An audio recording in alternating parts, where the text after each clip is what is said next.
Shankar life science అకాడమీకి స్వాగతం.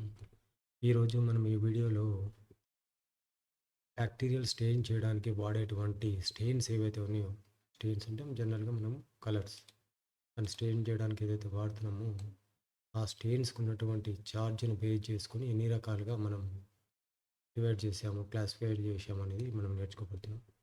అంతకంటే ముందు జనరల్గా మనం అబ్జర్వ్ చేస్తే ఇప్పుడు బ్యాక్టీరియా ఒక బ్యాక్టీరియా అనుకోండి.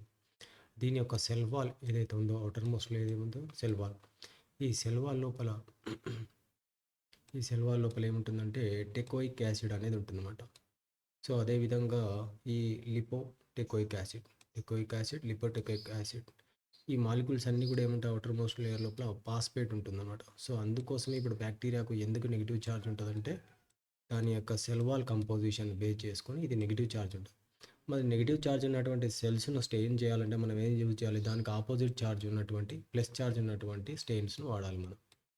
సో ఇక్కడ స్టెయిన్ సెలెక్షన్ అనేది దేని బేస్ చేసుకుంటున్నా అంటే మీరు దేన్ని స్టెయిన్ చేయాలనుకుంటున్నారో, ఫ్లాజిల్లాను స్టెయిన్ చేయాలనుకుంటున్నారా, క్యాప్సూల్ అంటే ఇది చూడండి, ఇది బ్యాక్టీరియా సెల్ అంటే దీని చుట్టూ ఉంది కదా అవుటర్ మోస్ట్ లేయర్, దీన్ని క్యాప్సూల్ పాలిషాక్రైడ్ అన్నట్టు. సో దీని కంపోజిషన్ బేస్ చేసుకొని మనం స్టెయిన్ అనేది సెలెక్ట్ చేసుకోవాల్సి ఉంటుందన్నమాట. అదేవిధంగా గ్రామ్ నెగిటివ్ బ్యాక్టీరియాలు కూడా తీసుకుంటే అవుటర్ మోస్ట్ లేయర్ లోపల ఏముంటుంది, సెల్ వాల్ లోపల అంటే మీకు లిపోపాలిషాకరైడ్. సో దీంట్లో కూడా పాస్పేట్ గ్రూపు, తర్వాత కార్బాక్సిల్ గ్రూప్ ఉంటుంది. ఇవన్నీ కూడా ఏం ఛార్జ్ ఉంటాయంటే నెగిటివ్ ఛార్జ్ ఉంటుంది అనమాట దీని లోపల. ఓకే. సో ఇక్కడ కూడా మీకు ఏంది, పాస్పేట్ గ్రూపే ఉంటుంది కాబట్టి ఇక్కడ కూడా మీకు ఏమవుతుంది, నెగిటివ్ ఛార్జ్ ఉంటుంది అనమాట. సో అదేవిధంగా మీరు క్యాప్సూల్ స్టెయినింగ్ కూడా మనం ఏం వాడుతున్నాం అంటే వచ్చేసి మనం నెగ్రోసిన్ కానీ ఇండియన్ ఇంక్ కానీ వాడతాం. సో దీంట్లో కూడా ఇక్కడ తీసుకుంటే అవుటర్ మోస్ట్ లేయర్లో ఏముంది ఇక్కడ అంటే మీకు ఇక్కడ చూడండి, పాలిషాకరైడ్. సో ఈ పాలిషాకరైడ్ లోపల ఏముంటుంది కంపోజిషన్ అంటే యూరోనిక్ యాసిడ్. ఓకే, యూరోనిక్ యాసిడ్ అనేది ఉంటుంది. సో దీనివల్ల దీనికి కూడా ఏముంటుంది, నెగిటివ్ ఛార్జ్ ఉంటుంది అనమాట. సో ఇక్కడ కాన్సెప్ట్ మీకు చెప్పాల్సింది ఏంటంటే బ్యాక్టీరియా ఎందుకోసమో నెగిటివ్ ఛార్జ్ ఉంటుందంటే ఈ సెల్ వాల్ లోపల ఉన్నటువంటి కంపోజిషన్, గ్రామ్ పాజిటివ్ బ్యాక్టీరియాలో ఏ కంపోజిషన్ ఉంటుంది, gram negative bacteria cell wall ఏ కంపోజిషన్ ఉంటుంది, తర్వాత క్యాప్సూల్ లోపల ఏముంది. సో ఈ విధంగా దానికి నెగిటివ్ ఛార్జ్ అని ఉంటుంది. ఓకే. సో ఇప్పుడు వచ్చేసి మనం స్టెయినింగ్ గురించి పోదాం.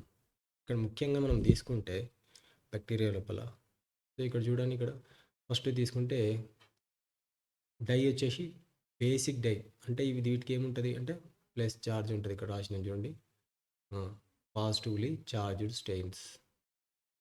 సో పాజిటివ్లీ చార్జ్డ్ స్టెయిన్స్ ఏం చేస్తాయి, bind to the negatively charged bacterial surface. ఇంతకుముందుకే మనం చదువుకున్నాం బ్యాక్టీరియా సెల్ వాల్ లోపల నెగిటివ్ ఛార్జ్ ఉంటుంది, కారణం ఏంటంటే పాస్పేట్ గ్రూప్ ఉంటుంది. సో కాబట్టి దీనికి ఏం చేస్తున్నాం, మనం ప్లస్ ఛార్జ్ ఉన్నటువంటి డై వాడుతున్నాం. ఎగ్జాంపుల్ ఏంటిది అంటే క్రిస్టల్ వైలెట్, మిథిలిన్ బ్లూ, సాఫ్రనీ. ఎప్పుడన్నా మీకు కాంపిటేటివ్ ఎగ్జామ్లో క్వశ్చన్ అడగొచ్చు దీనిపైన. సింపుల్ స్టెయినింగ్ కానీ గ్రామ్ స్టెయినింగ్లో వాడే ఏదైతే స్టెయిన్స్ ఉన్నాయో వీటికి ఏ ఛార్జ్ ఉంటుంది అంటే పాజిటివ్లీ ఛార్జ్ అని చెప్పేసి చెప్పాలి. లేదంటే వాడు ఎగ్జామ్ లోపల ఏమంటాడు, positively identify the which one is having positively charged dye అని అంటాడు అన్నమాట. సో అక్కడ మీరు ఇది గుర్తుపెట్టుకోవాలి, ఈ బేసిక్ డై అన్నిటి కూడా ఏముంటుంది, ప్లస్ ఛార్జ్.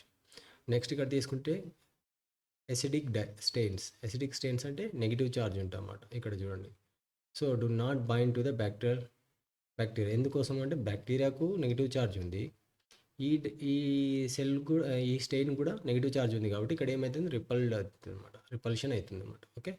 సో ఇక్కడ ఏం చేస్తుంది, ఇది background get stained and cell remain clear.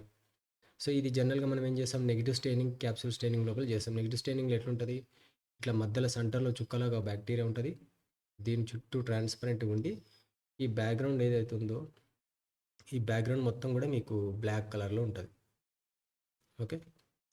So ఈ ఈ టైప్ ఆఫ్ స్టెయినింగ్ మనం దేంట్లో అబ్జర్వ్ చేస్తామంటే capsule staining. Okay. So example